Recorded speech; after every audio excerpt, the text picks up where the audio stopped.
The Vrath Dominion's archaeological division had been exploring the frozen moon for 3 cycles.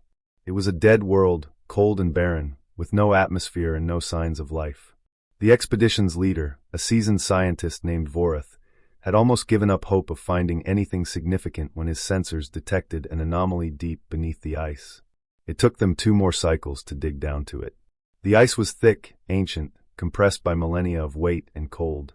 When they finally broke through, the lights of their excavation drones revealed something that made even the most experienced researchers catch their breath. A ship. It was unlike anything in the Vrath Dominion's extensive records.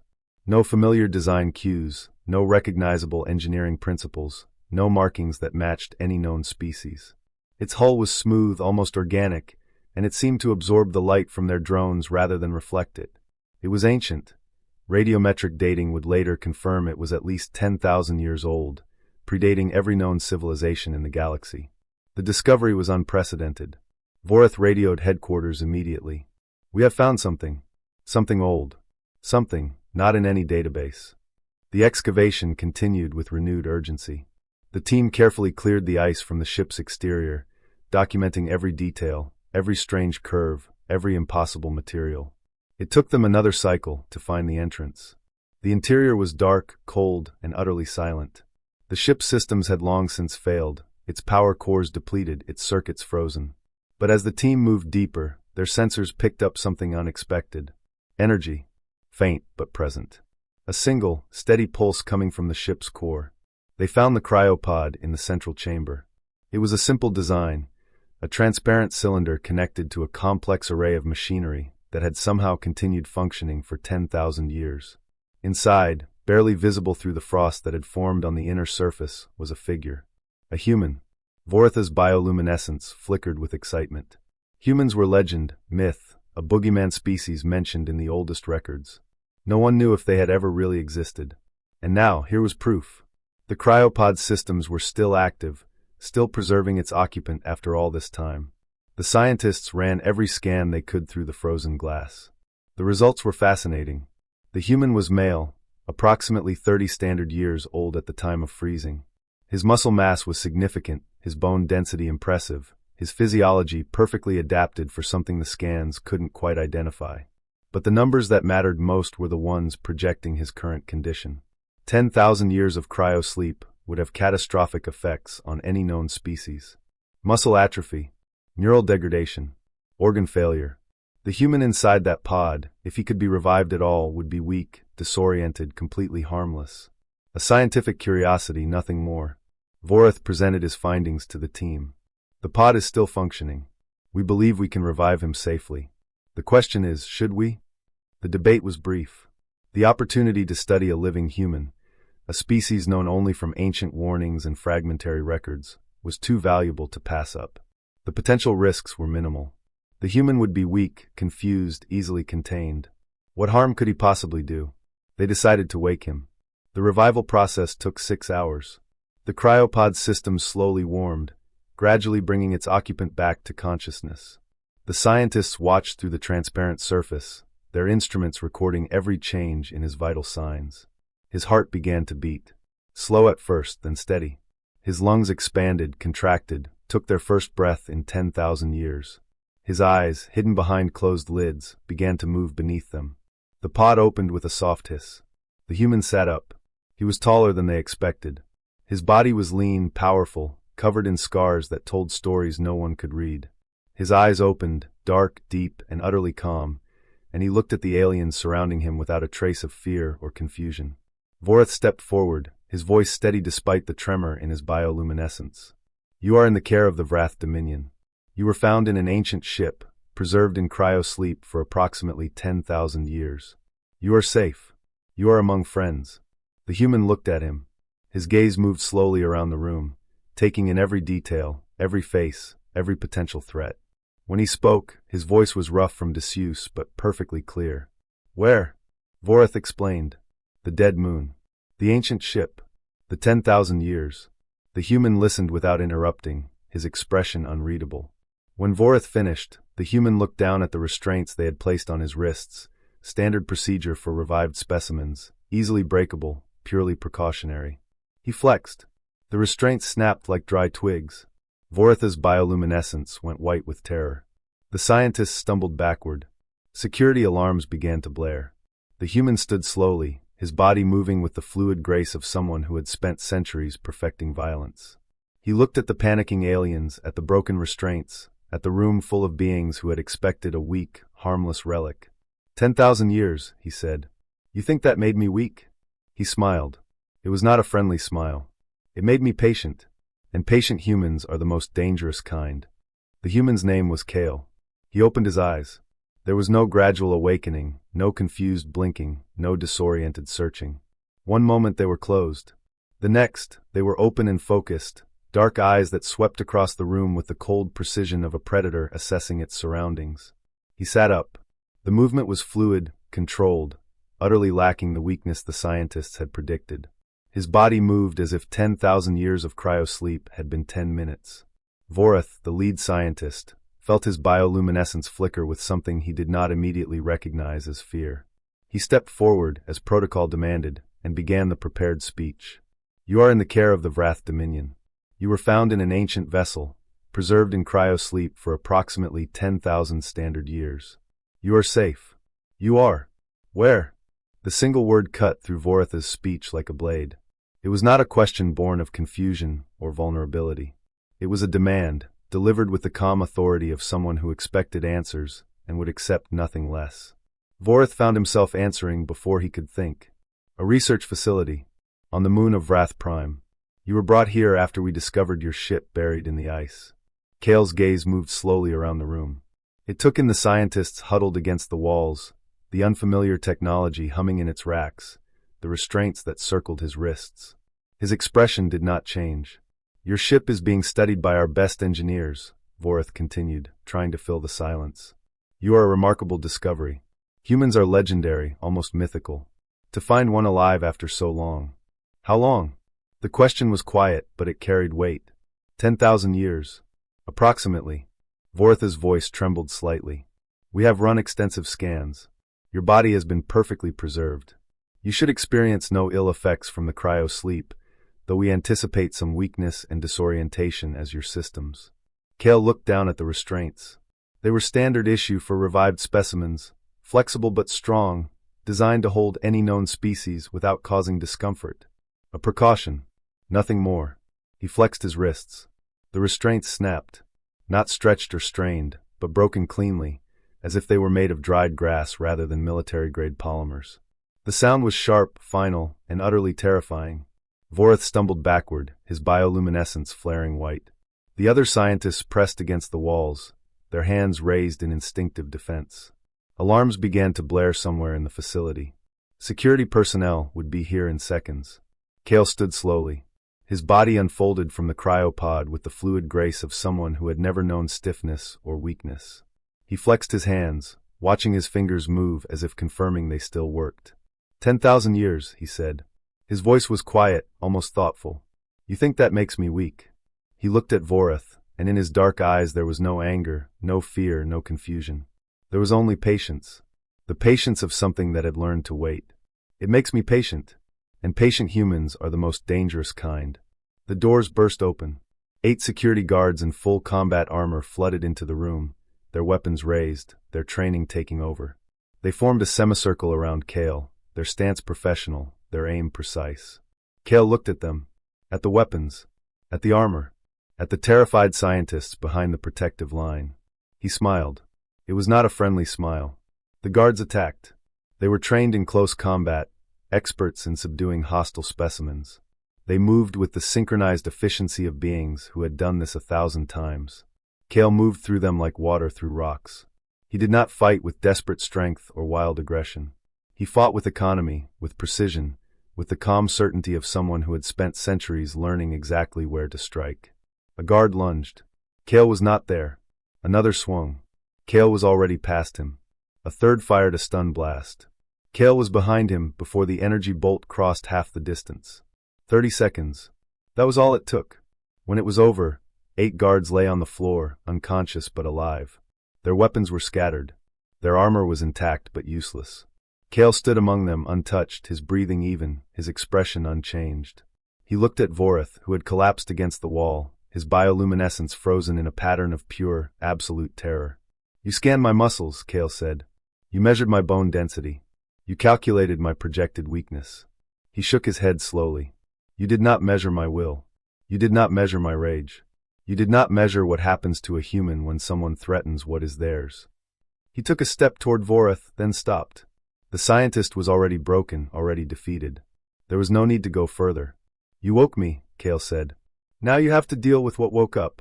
He walked past Vorith, past the unconscious guards, past the terrified scientists, and out into the facility beyond. He did not run. He did not hurry. He simply walked, with the unhurried pace of someone who had all the time in the universe. Behind him, alarms continued to blare. Security forces scrambled to respond. The entire facility mobilized to contain the threat. None of it mattered. Kale was already gone, moving through the facility like a ghost, searching for what he needed. A communication terminal. A frequency that had not been used in 10,000 years. A way to call home. The Wrath Dominion had woken a relic. They had expected weakness. They were about to learn what patience really meant. The alarms were still blaring when the security team arrived. 8 guards in full combat armor, their weapons charged, their training activated, their faces set in expressions of professional determination. They had been told a specimen had escaped containment. They had not been told the specimen was human. The lead guard, a veteran named Thrax, took one look at the scene before him and felt his certainties begin to crumble. 8 of his best lay scattered across the floor, unconscious but alive. Their weapons were undamaged, their armor intact, their bodies showing no visible wounds. They had simply been stopped. In the center of the room stood the human. He was tall, lean, covered in scars that told stories Thrax could not read. His dark eyes moved slowly across the new arrivals, assessing, calculating, finding no threat worth acknowledging. His posture was relaxed, almost casual, as if he had all the time in the universe. Surround him, Thrax ordered. Non-lethal protocols. We need him alive. The guards spread out, forming a semicircle that cut off any escape. Their stun rifles were raised, their fingers on triggers, their bodies tense for action. The human watched them. He did not move. He did not speak. He simply waited. Thrax found the stillness more terrifying than any aggression. Surrender peacefully, he called out. You are outnumbered and outarmed. Resistance is futile. The human's lips curved into something that might have been a smile. It was not a friendly expression. Outnumbered, he repeated. The word seemed to amuse him. Outarmed. He straightened slowly, his body unfolding with the fluid grace of something that had never known stiffness or hesitation. The guards tensed, expecting an attack, ready to respond. The human did not attack. He simply stood there waiting. Thrax made a decision. Fire. Stun only. For guards pulled their triggers. Blue energy bolts shot toward the human. He was not there. The bolts passed through empty air, striking the wall behind where he had stood. The guards blinked, confused, their minds unable to process movement that fast. Then the human was among them. He did not fight like a soldier or a warrior. He fought like something more fundamental. His movements were economy itself, a shift of weight here, a redirection of momentum there, a precisely placed strike that found the gap between armor plates. He did not waste energy on force. He used the guards' own attacks against them, turning their strength into their weakness. One guard lunged. The human was not there. Another swung a rifle like a club. The human flowed around it, and the guard was suddenly on the ground, unconscious. A third tried to grapple. The human's hands moved in a blur, and the guard's own momentum carried him into the wall. 30 seconds. That was all it took. When it was over, 8 guards lay on the floor, unconscious but alive. Their weapons were scattered. Their armor was intact but useless. The human stood among them, untouched, his breathing even, his expression unchanged. He looked at Thrax, who had not moved, who stood frozen with his weapon half raised, his mind unable to process what he had just witnessed. 10,000 years, the human said. His voice was calm, almost conversational. You think that makes me weak? He shook his head slowly. It made me patient, and patient humans are the most dangerous kind. Thrax found his voice, though it emerged as a whisper. What are you? The human considered the question. I am what my species became when the universe tried to kill us. You look at 10,000 years and see decay. We look at 10,000 years and see time to prepare. He gestured at the unconscious guards, at the broken restraints, at the terrified scientists huddled against the walls. Your scans measured my muscles. They did not measure my will. They did not measure my rage. They did not measure what happens to a human when someone threatens what is theirs. He walked past Thrax, past the fallen guards toward the door. At the threshold, he paused and looked back. You woke me. Now you have to deal with what woke up. He was gone. Thrax stood alone in the ruined room, surrounded by unconscious colleagues and the lingering echo of the human's words. 10,000 years. They had thought it made him weak. They had been so wrong. The human was not weak. He was something else entirely. He was patience given form. He was rage refined by time. He was a warning that the Wrath Dominion had just received, too late to ignore. Thrax sank to his knees, his weapon falling from nerveless fingers. The alarms were still blaring, but he barely heard them. All he could hear was the human's voice, calm and certain, echoing in his mind. Patient humans are the most dangerous kind. He had learned a lesson today. They all had. The relic in the ice was no relic. It was a guardian, and they had just woken it up. The room was silent except for the distant wail of alarms and the soft moans of unconscious guards. Vorith stood frozen against the wall, his bioluminescence flickering erratically, his mind struggling to process what he had witnessed. The human Kale stood in the center of the destruction, untouched, unhurried, waiting. Vorith found his voice. It emerged as a whisper, barely audible above the alarms. What are you? The human turned to look at him. Those dark eyes, so calm, so patient, held something that made Vorith's ancient blood run cold. It was not anger. It was not hatred. It was something worse. It was understanding. I am what my species became, Kale said, when the universe tried to kill us. He walked slowly toward Vorith, each step deliberate, unhurried. The scientist pressed harder against the wall, as if he could somehow phase through it and escape. You look at 10,000 years and see weakness, Kale continued. Muscle atrophy, neural degradation, the slow decay of everything that makes a living being strong. He shook his head. You are not wrong. That is what 10,000 years does to most species. He stopped a few feet from Vorith, close enough to touch, close enough to kill. But we are not most species. Vorith's bioluminescence flickered wildly. What do you mean? Kale looked around the room, at the broken guards, the terrified scientists, the unfamiliar technology that surrounded them. Your scans measured my muscles. They calculated my bone density. They projected my physical condition after 10 millennia of cryosleep. He paused. They did not measure my will. They did not measure my rage. They did not measure what happens to a human when someone threatens what is theirs. He looked back at Vorith, and for the first time, something flickered in those dark eyes. Not anger. Not threat. Something older. My species was not born on a peaceful world. We were forged in fire, in ice, in the constant struggle against a planet that never stopped trying to kill us. Every human who ever lived carries that legacy in their blood. Every human who ever died added something to what we are. He flexed his hands, watching his fingers move. 10,000 years of sleep did not make me weak. It made me patient. It gave me time to remember everything I was, everything my species was, everything we fought for. He looked at Vorith, and it gave me time to decide what I would do when I woke up. Vorith's voice trembled. What will you do? Kale considered the question. It was not a threat assessment or a tactical calculation. It was genuine curiosity. That depends, he said, on what you do next. He turned and walked toward the door, pausing at the threshold. You woke me. You thought I would be weak, confused, grateful for your protection. He glanced back. I am none of those things. I am what my species became when the universe tried to kill us. I am the result of 10,000 years of waiting, of preparing, of remembering. His eyes met Vorith's one last time. Now you have to deal with what woke up. He was gone. The door slid shut behind him, leaving Vorith alone with the unconscious guards and the weight of understanding. 10,000 years. They had thought it made him weak. They had been so wrong. It had made him patient. And patient humans, Vorith now understood, were the most dangerous kind of all. Kale did not kill anyone. This was, by any reasonable assessment, the most surprising thing about him. He walked through the facility with the unhurried pace of someone who had nowhere to be, and all the time in the universe. Guards scrambled to intercept him. He moved around them. Doors sealed to block him. He opened them. Security systems targeted him. He ignored them. He did not fight. He did not threaten. He simply walked. After 17 minutes, he found what he was looking for.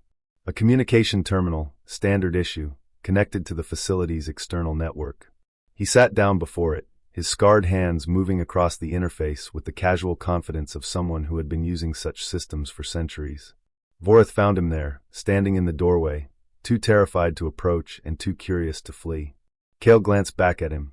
"You should watch this," he said. "You will want to remember." He activated the terminal. His fingers moved through a series of commands that meant nothing to Vorith, accessing frequencies and encryption protocols that should not have existed. Then he paused, took a breath, and spoke a single sentence into the pickup. "This is Kale. I am awake. Come home." The transmission ended. The terminal went silent. Kale sat back and waited. Vorith found his voice. "What did you just do?" "I called my people," Kale said. "On a frequency we agreed to monitor. For 10,000 years, someone has been listening, waiting for this signal." He paused. "They will come now." "How do you know?" "After 10,000 years, how can you possibly know anyone is still there?" Kale looked at him, and for the first time, something like sadness flickered in his dark eyes. "Because we are human," he said. "We do not forget. We do not give up. We do not stop waiting." He paused. "If our positions were reversed, would your people still be listening after 10,000 years?" Vorith considered the question. He thought about his species, about their history, about the countless wars and alliances and betrayals that had shaped them. He thought about whether any commitment could survive 10 millennia. "No," he admitted. "We would have moved on. Forgotten. Assumed the worst." Kale nodded. "That is the difference between us." They waited in silence. Vorith did not know what he was waiting for, but he could not bring himself to leave. Hours passed. The facility's alarms were silenced. The guards stopped trying to intercept. Word spread that something was happening, something beyond their control, and the only sensible response was to wait and see. Then the sensors detected them. Ships. Hundreds of them. Emerging from FTL at the edge of the Vrath system, moving in perfect formation toward the homeworld. They were silent, patient, utterly without threat displays or aggressive posturing. They simply arrived. Vorith stared at the display, his bioluminescence frozen in a pattern of pure white. "How many?" "Enough," Kale said. He stood and walked to the viewport, looking out at the distant lights of the approaching fleet. "Enough to make a point. Enough to ensure no one ever forgets again." The Vrath Dominion's military scrambled to respond. Ships launched. Defenses powered up. Commands were shouted and countermanded and shouted again. But no one fired. No one dared. Because the human ships did nothing. They simply hung there, silent and patient, waiting. Kale turned to Vorith. His voice was calm, almost kind. "You made a mistake," he said. "You assumed 10,000 years of sleep made us weak. It didn't. It made us remember. It made us prepare. It made us ready." He gestured at the fleet outside. "We are not a relic. We are a warning. And now you understand why." Vorith nodded slowly. He understood. They all understood. The Vrath Dominion signed a treaty of non-aggression that same day. It was the fastest negotiation in galactic history. No demands were made. No concessions were extracted. The humans asked for nothing except one thing: that the galaxy remember. Remember the quarantine. Remember the warning. Remember that humans do not get weaker with time. They get angrier. And angry humans, after 10,000 years of waiting, are very, very patient. Kale left with the fleet, returning to whatever world had been waiting for him. Vorith never saw him again. But he never forgot him. In the years that followed, the story spread. Every species in the galaxy heard about the human who had slept for 10,000 years and woken up stronger than ever. Every military recalculated its threat assessments. Every government updated its policies regarding Sol. The quarantine was reinstated with new urgency. No one questioned it. No one challenged it. No one wanted to test whether there were more humans like Kale, still waiting, still patient, still ready. And somewhere, in the darkness between stars, the human fleet continued its silent patrol. Watching, waiting, remembering, because that was what humans did. They did not forget. They did not give up. They did not stop being ready. And the galaxy finally understood.